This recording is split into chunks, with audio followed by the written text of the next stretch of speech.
Good morning children.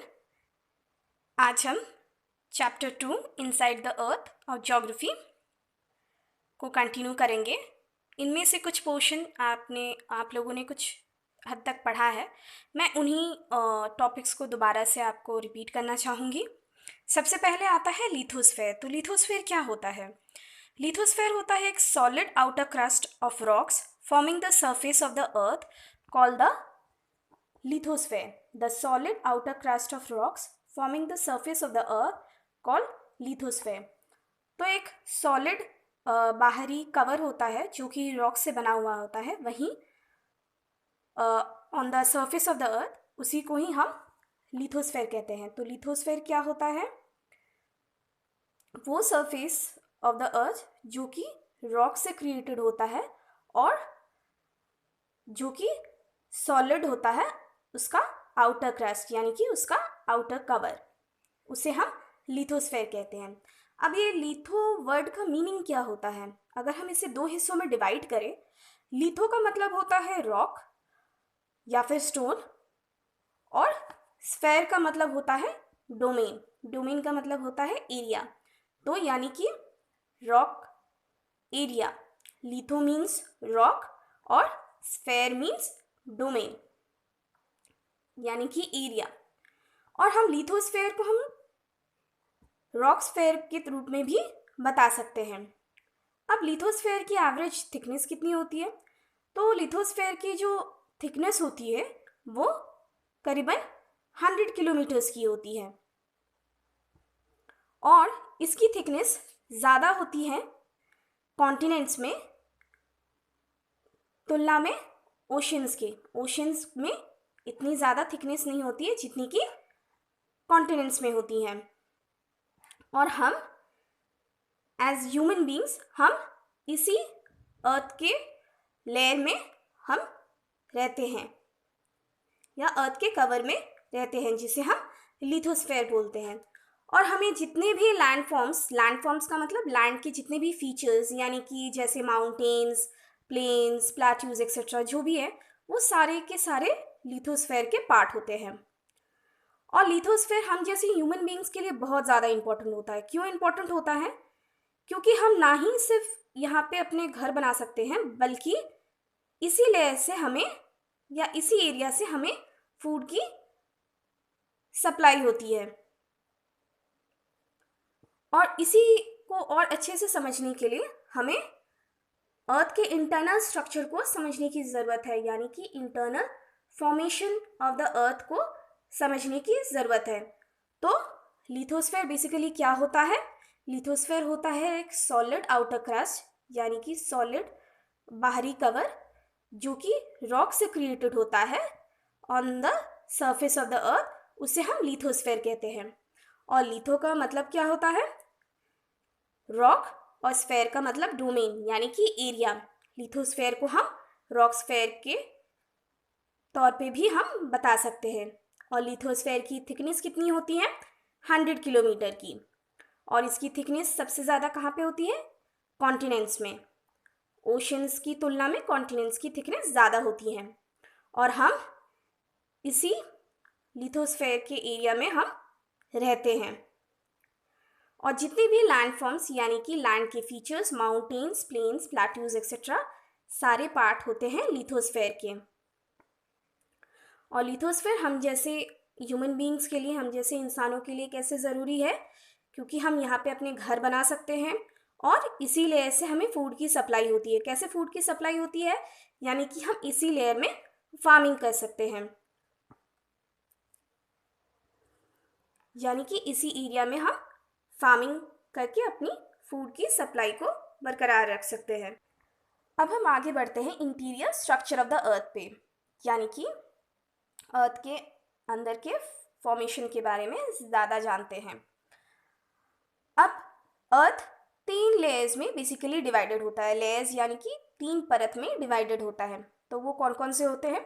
सबसे पहला the crust, second होता है द मैंटल, और थर्ड होता है द कोर। तो अर्थ के कितने लेयर होते हैं? 3 लेयर। सबसे पहला the crust, second the mantle, third the core. अब हम सबसे पहले क्रस्ट के बारे में पढ़ते हैं। तो क्रस्ट होता है सबसे ऊपर लेयर अर्थ का, और जिसे कि हम लिथोस्फेयर भी बोलते हैं। ये लेयर बेसिकली कई तरह के रॉक जो कि सॉलिड फॉर्म में होते हैं उनसे बना हुआ होता है, और इस लेयर के जो बेस फॉर्मेशन के लिए जिस रॉक का सबसे ज़्यादा इम्पोर्टेंस है वो है इग्नियस रॉक। तो इस लेयर को बेस फॉर्म करने के लिए, क्रिएट करने के लिए जिस रॉक का सबसे ज़्यादा इम्पोर्टेंट होता है वो है इग्नियस रॉक। सेडिमेंट्री और मेटामॉर्फिक रॉक्स भी हैं जो लिथोस्फेयर के ज़्यादा से ज़्यादा हिस्से को कवर करते हैं।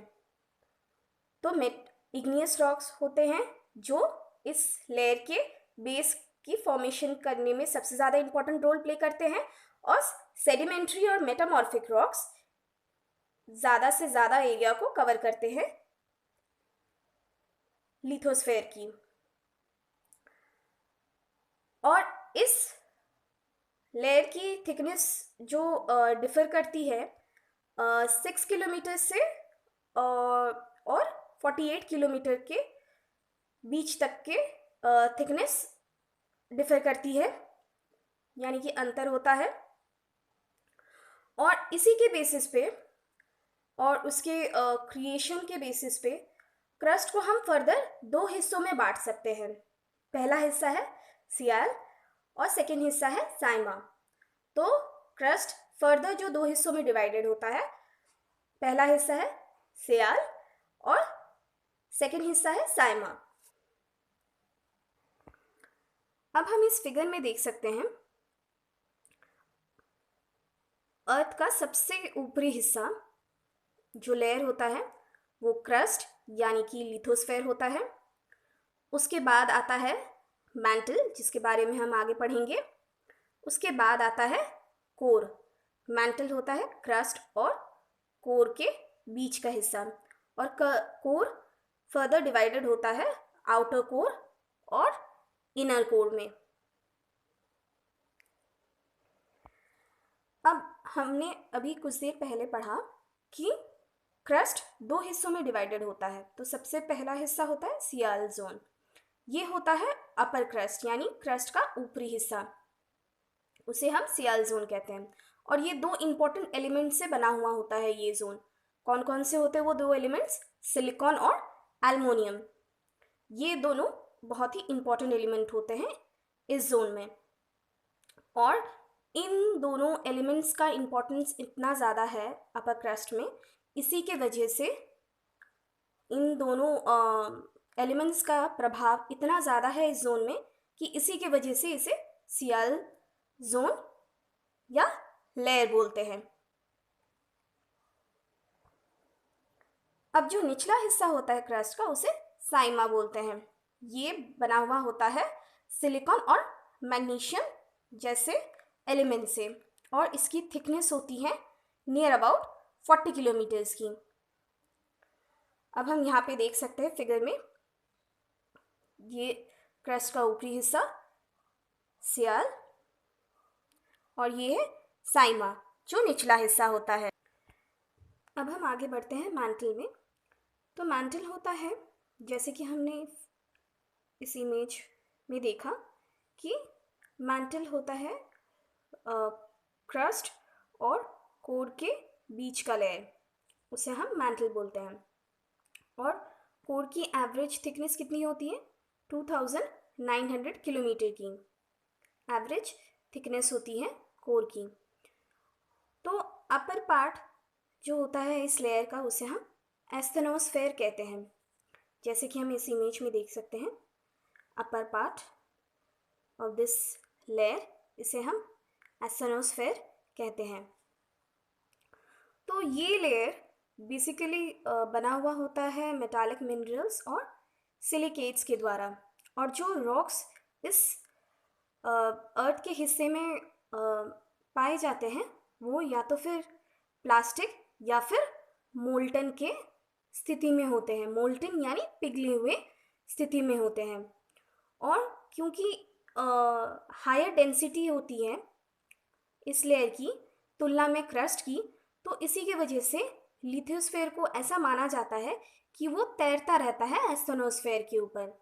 तो इस लेयर में हाई डेंसिटी होती है कंपेयर्ड टू क्रस्ट की, तो इसी की वजह से लिथोस्फेयर को माना जाता है कि वो तैरता रहता है एस्ट्रोनोस्फेयर के ऊपर। अब हम आगे बढ़ते हैं तीसरी लेयर की ओर, वो है द कोर।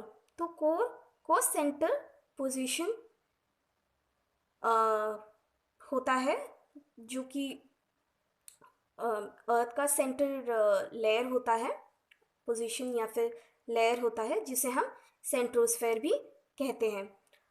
कोर की जो डायमीटर होती है वो 7000 किलोमीटर की होती है, और इस लेयर में जो रॉक्स होते हैं या इस अर्थ के इस पार्ट में जो रॉक्स होते हैं उनकी डेंसिटी सबसे ज़्यादा होती है। और जो मिनरल्स इस लेयर को फॉर्मेशन करने में मदद करते हैं वो हैं मेटालिक मिनरल्स लाइक निकल और आयरन, जिसकी वजह से कोर को हम नाइफ भी कहते हैं। और टेम्परेचर जो आउटर कोर में होती है वो बहुत ज़्यादा होती है, इसीलिए जो भी मिनरल्स आउटर कोर में होते हैं वो पिघले हुए स्टेट में होते हैं, मेल्ट, क्योंकि इसकी हाई टेम्परेचर की वजह से जो आउटर कोर में होती है, इसके वजह से सारे मिनरल्स पिघलते हुए स्थिति में पाए जाते हैं।